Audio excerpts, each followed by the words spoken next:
The 20-week ultrasound is supposed to be a happy moment. It is the day parents finally see their baby clearly. A small face. Tiny hands. Little feet moving on the screen. Before the story begins, take a moment to like and subscribe so you never miss another emotional story like this one. And let us know in the comments where you're watching from and what time it is there. For Emily and Jason Miller, sitting side by side in a hospital room in Denver, Colorado, that day started the same way. Emily was smiling. Jason was holding her hand. They were joking about which parent the baby would look like. Then the room changed. The technician stopped talking. The screen stayed quiet. Her smile slowly disappeared. She moved the scanner again and again, pressing harder, checking from different angles. The clicking sound stopped. The typing stopped. The room felt heavy. She quietly said she needed to get the doctor and left. Emily felt her heart drop. Jason squeezed her hand tighter, but he did not say anything. The machine kept humming like nothing was wrong. When the doctor came in, he did not sit down. He pointed to the screen and spoke carefully. He explained that their baby boy had a rare condition. His legs had not formed. From the hips down, they were not there. He would be born without legs. Emily stared at the screen, trying to understand what she was seeing. She kept waiting for the legs to appear. They never did. The doctor talked about wheelchairs. About hard days ahead. About limits. He even talked about ending the pregnancy, saying life would be very difficult for the child. Emily did not hear most of it. Jason looked at his wife and then at the screen. He felt scared, angry, and lost all at once. But one feeling was stronger than the rest. They were not giving up. They left the hospital that day in silence. The drive home felt longer than ever. The nursery they had started suddenly felt wrong. The tiny shoes on the shelf made Emily cry every time she saw them. But as the days passed, something else grew inside them. Hope. Emily felt the baby move often. Strong movements. Powerful twists. She started talking to him at night, telling him he was loved, that he was strong, that he was wanted. Jason began reading everything he could. Stories of people who lived full lives with no legs. Athletes. Leaders. Kids who refused to quit. They were scared. They were unprepared. But they were ready to fight for their son.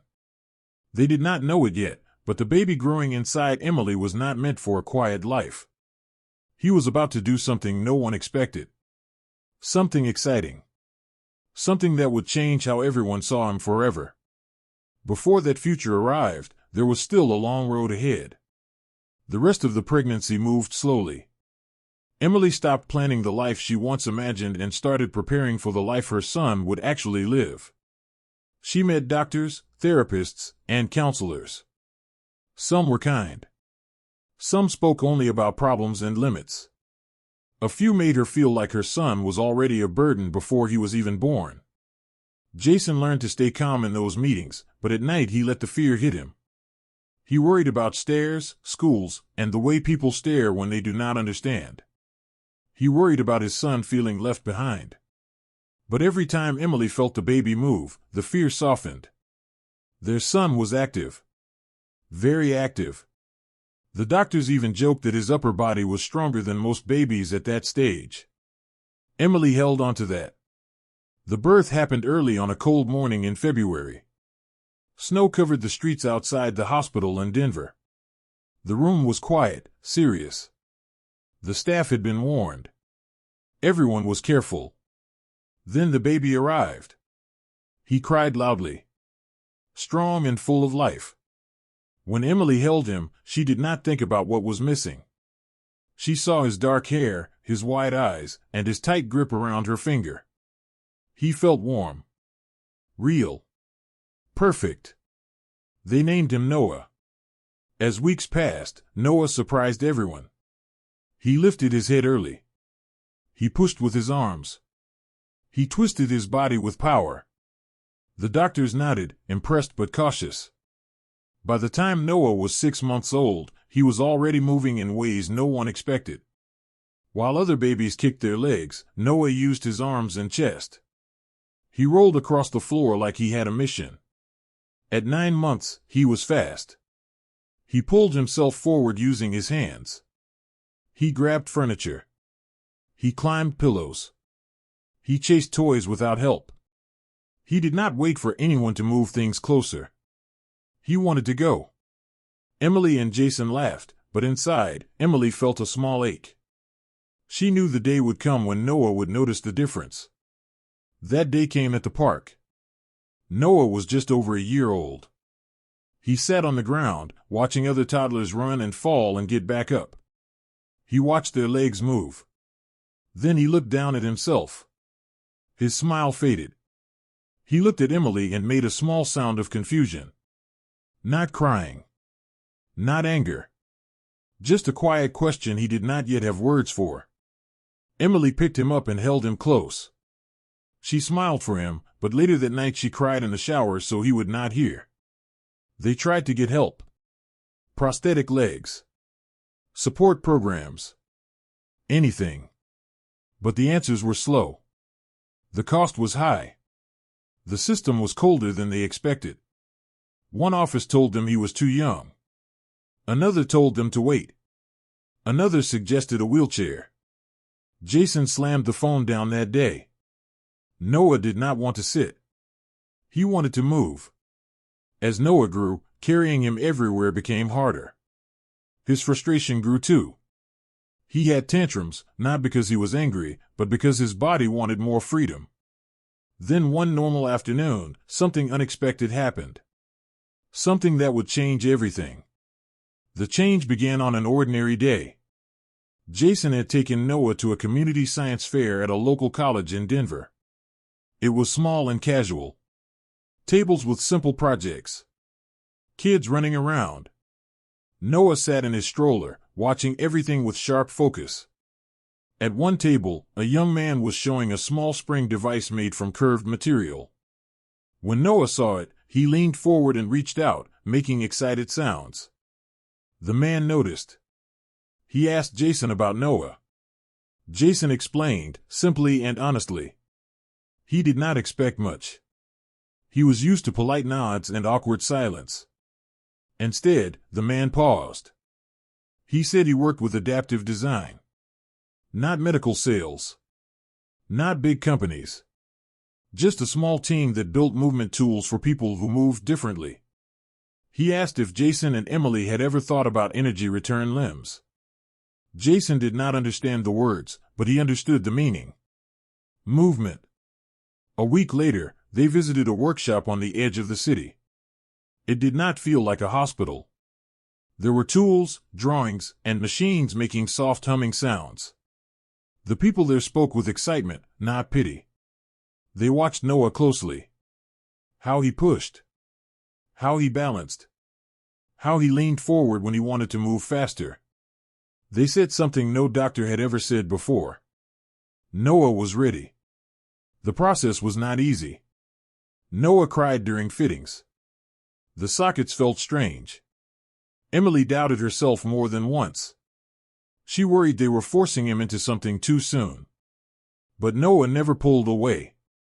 When they showed him the small curved limbs made from light black material, he touched them again and again. He smiled.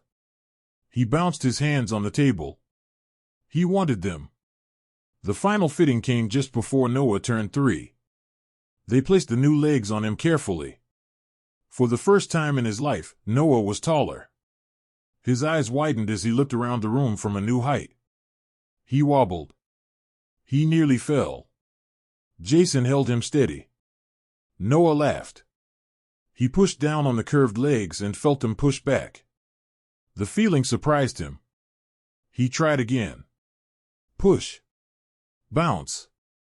Push. Emily held her breath. Jason slowly let go. Noah stood alone. For a moment, time stopped. Then Noah leaned forward. He did not walk. He moved the way his body understood best.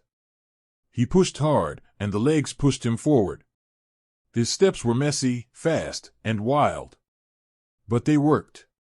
Noah moved across the room and crashed gently into a padded wall. He fell onto his back and laughed so hard he could not breathe. He got back up. Again. That day, Noah did not just take his first steps. He found his speed. And this was only the beginning. From that day on, Noah never slowed down. Learning to move with the new legs was hard. He fell often. He scraped his hands. He got tired. But every fall ended the same way. With Noah pushing himself back up, smiling like the ground had not won. The legs were not made to copy normal walking. They were made for motion. For bounce. For power. Noah learned this fast. The harder he pushed, the faster he moved. At the playground, other kids stared at first. Then they asked questions. Then they asked him to race. Noah always said yes. He learned to jump higher than kids twice his age. He learned to run in wide circles, laughing as the wind hit his face. He was no longer the child watching from the side. He was the one being chased. Emily watched him with mixed emotions. Pride filled her chest, but fear never fully left. She worried about broken bones. About cruel words. About the day someone would tell Noah he should not be there. That day never came. Because Noah did not act like he needed permission. At school, teachers noticed his focus. His arms and core were strong. His balance was sharp. He listened carefully and tried harder than most kids. When something felt difficult, he attacked it with the same force he used to run. By age 7, Noah had outgrown his first few sets of legs. Each new pair was better. Lighter. Stronger. Faster. He started training with a local youth adaptive sports group. Running was his favorite. Not walking. Not standing. Running. The track felt natural to him. The rhythm. The bounce. The speed. His body and the curved legs worked together like they were meant to be one. At 8 years old, Noah entered his first regional adaptive race. He stood at the starting line next to other kids with different bodies and different stories. When the signal sounded, Noah exploded forward. His arms pumped hard. His upper body stayed steady. The curved legs struck the ground and launched him ahead with each step. He crossed the finish line far in front. Emily covered her mouth. Jason felt his legs shake. Noah did not stop running right away. He kept going, smiling, letting the moment stretch as long as it could. Later that day, something quiet but powerful happened. A family approached them. They had a small child in a stroller. A child who looked a lot like Noah once did. The parents looked scared. Tired. Lost. Noah rolled up beside the stroller and pointed at his legs. He smiled at the child and then at the parents. He told them not to worry. He said the legs were coming. He said going fast was worth the wait. The parents smiled through tears. And in that moment, Noah became more than a runner. He became hope. Noah is 10 years old now. The baby who once moved across the floor with only his arms now trains on a track almost every day. His room is full of race numbers, worn gloves, and old prosthetic legs he has outgrown. The first pair sits on a shelf. Scratched. Small. A reminder of where everything began. He still falls sometimes. He still gets tired. But he has never once said he wants to quit. Doctors who once spoke about limits now watch him with quiet respect. Engineers study how he moves. Coaches say he has something they cannot teach. Drive. Noah does not see himself as different. He sees himself as fast. At events, kids with limb differences gather around him. He shows them how to balance. How to trust the bounce. How to get back up after falling. He never talks down to them. He talks like someone who understands. Because he does. Emily keeps the ultrasound photo in a drawer. the one that once broke her heart. She looks at it now and smiles. That day was not the end. It was the start. Jason often thinks about the word impossible. How close they came to believing it. Noah is now aiming for national competitions. He talks about the future like it is already waiting for him. He says he wants to be the fastest. Not just among kids like him. Among everyone. And no one laughs when he says it. Because they have seen him run. This story is not about missing legs. It is about a child who refused to stand still. A family who refused to quit. And a moment that turned fear into motion. Noah was never meant to be held back. He was meant to move forward. Fast. Noah is 10 years old now. The baby who once shocked doctors is no longer a question mark. He is an answer. Every morning, Noah wakes up before his alarm. He straps on his legs without help. The curved blades are scratched and worn, proof of hours spent on tracks, playgrounds, and open fields. He treats them like part of his body, not tools. Running is not a hobby for him. It is how he feels free. Emily still worries, but her fear has changed. It is no longer about what Noah cannot do. It is about how far he will go. She watches him train, sweat on his forehead, arms pumping hard, and she remembers the day a doctor said his life would be limited. Jason stands at the edge of the track, timing his runs. He shakes his head every time Noah beats his own record. He knows now that limits are often just guesses made too early. Noah has become known in his community. Not because he was born without legs, but because he moves with power. Younger kids with limb differences look up to him. Parents ask him questions. Noah answers simply. He tells them falling is normal. Fear is normal. Stopping is a choice. At his latest adaptive race, Noah stands at the starting line calm and focused. When the signal sounds, he launches forward. His blades strike the ground in perfect rhythm. He finishes first, but that is not the moment that matters most. After the race, a small boy rolls toward him in a stroller. The boy watches Noah with wide eyes. Noah kneels down, taps his own legs, and smiles. He tells the boy that fast days are coming. That smile says everything. The ultrasound that once brought fear now sits framed in Noah's room. Next to it are his first tiny blades. A reminder. A diagnosis is not a destiny. Some kids are not meant to walk. They are meant to run.